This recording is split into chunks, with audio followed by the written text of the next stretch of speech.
Good morning. My name is Taylor Hatchett, and I'm very honored to be here with you all today. I own Boozer Farms. We're a small farm in Chilton County, so not very far from here. My dad and all of his family are originally from Selma, so coming to Selma is always like coming home for me. This was where Easters and Christmas and Thanksgivings have always been spent up until my grandparents' passing. Boozer Farms is a family operation.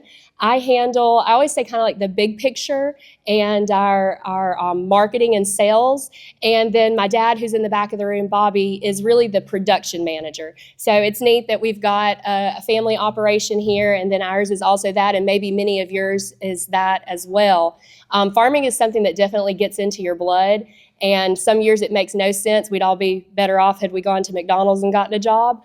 But you'll never work harder, but you'll also never sleep better than doing something like that with your own hands. I think when you plant a seed and you harvest a crop and then you share that food with others, there's just something about it that is addicting, really.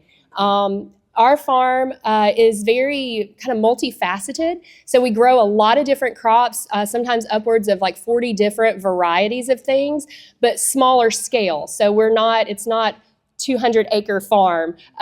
Most all of our production is done on 10 or less acres. So you certainly can be smaller. I've been to operations that are a couple of acres, and they're very successful operations. But there's things that they do differently than a 200-acre farm, and that's what has allowed them to be successful.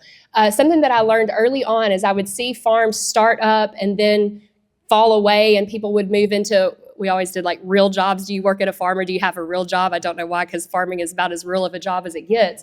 But it would be not because they weren't great farmers. They said 100 years of experience of growing things between them. You know, so many of y'all are great. You've got green thumbs. You can whisper to those plants and get them to do things. That's my dad in our operation. He can absolutely grow and produce amazing crops.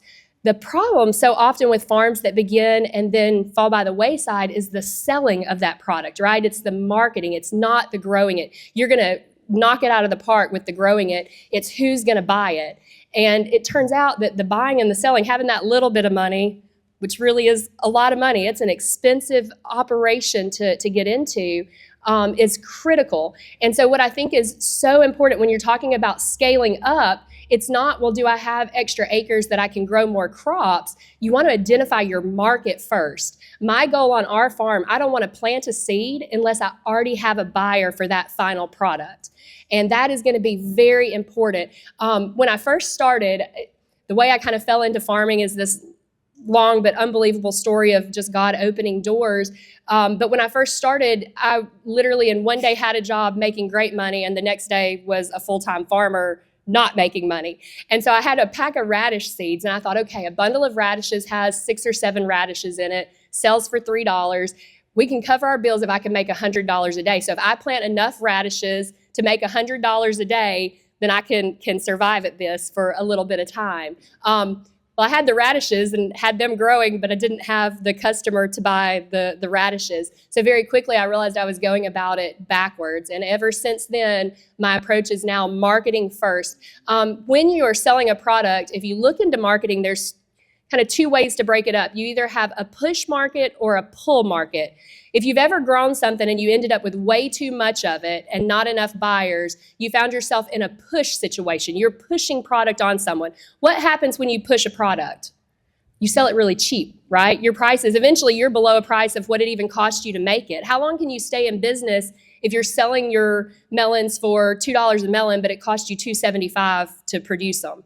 Not going to be in business very long. That's going to get upside down real quick. What you want to have is a pull system of marketing where you've matched your supply and your demand well, that they're wanting it and you're kind of just on the precipice of not having enough. You're not going to need to lower your prices. You're not going to need to make those last minute cuts in that. So focusing on marketing as you're scaling up, don't just think about, well, I need more land and I need more equipment. You need more buyers. And so you want to work from that end, and you want to identify the right type of buyer for your product.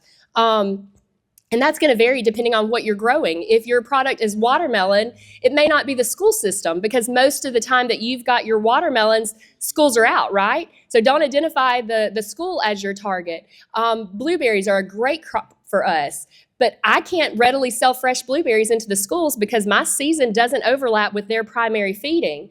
But that's where you can start to get creative with some crops with your value added. Schools will happily buy frozen blueberries. So maybe you've got some capacity to work with other growers and have a facility where you're able to wash and freeze and package those berries. So then you've extended them until you do have that customer. Or maybe you target a summer feeding program with the schools, or you work with restaurants or corner grocery stores. There's a number of stores that don't require the big certifications and things that may not yet make sense for your operation. We also, on our farm, labor was mentioned. Labor, I don't think I've ever been in a conversation with a farmer that labor isn't the biggest issue. The outside world thinks it's the weather, right? They're always like, oh, I know this weather's killing you.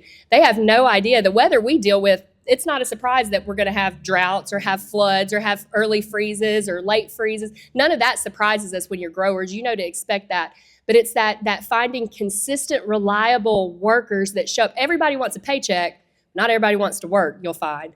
And when you're talking about the hard work, there's not an easy job on a farm. I can't give you an easy job to come and do. It's going to be hot or it's going to be cold and it's going to be heavy stuff and it's backbreaking. How many of you have picked strawberries before? That's fun for about 30 minutes, right? When everyone's like, you want to go to the strawberry patch and pick bucket? I'm like, no, I don't want to do that. That is not a fun job. So labor is a big problem. The way that we have addressed that, and I believe, Dad, correct me if I'm wrong, but his memory's not as good as mine, so might not get a correction. I think for 12 years we have done the H2A program. Are any of y'all familiar? Have any of you used the H2A program? It's a wonderful resource. And what was neat to me was I always felt like I had to be a big farm before the H2A program made sense to me.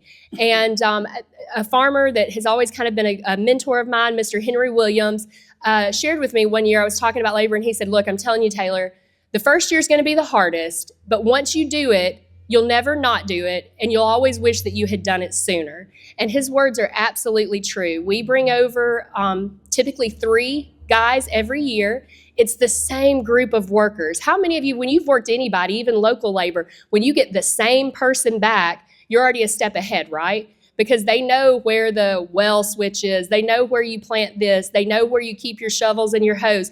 So after 10, 12 years of the same people, these guys don't even need me to show up at the farm before them. They know more of what's going on than I do. You have to provide their housing. There's ways to work and do that is still financially feasible. Once you can get started. I was fortunate enough, we had a mobile home that we had when we were in college, and my dad, when I had began farming, said, if you'll pay to move it and set it up, you can have it. So we were able to just set up a very basic mobile home system for our guys to live in. But when they come here, they are excited. I'd say home away from home, but they spend half of the year with us and half of the year at home. So they always say they're sad when they leave us, but also happy to return their family, and they're also happy when they return back to us. They're here to work. They want as many hours. They're working to support their families. Our guys are from Guanajuato in Mexico, so they're working to support their families and are a huge blessing to our operation. So anybody that likes some information on the H2A, there has recently been some laws that have been passed that have really helped the program. They've worked with the labor rates, which were starting to get out of control with what we were having to pay, and some other rules that are allowing you to bring guys, maybe you don't need all of them at one time, and you had to make multiple applications, and the application process can be expensive. They've now allowed where you can split. So if I need 3 total guys for the season, but I want to start the first month while things are slow with just 1, I can just bring 1 over first.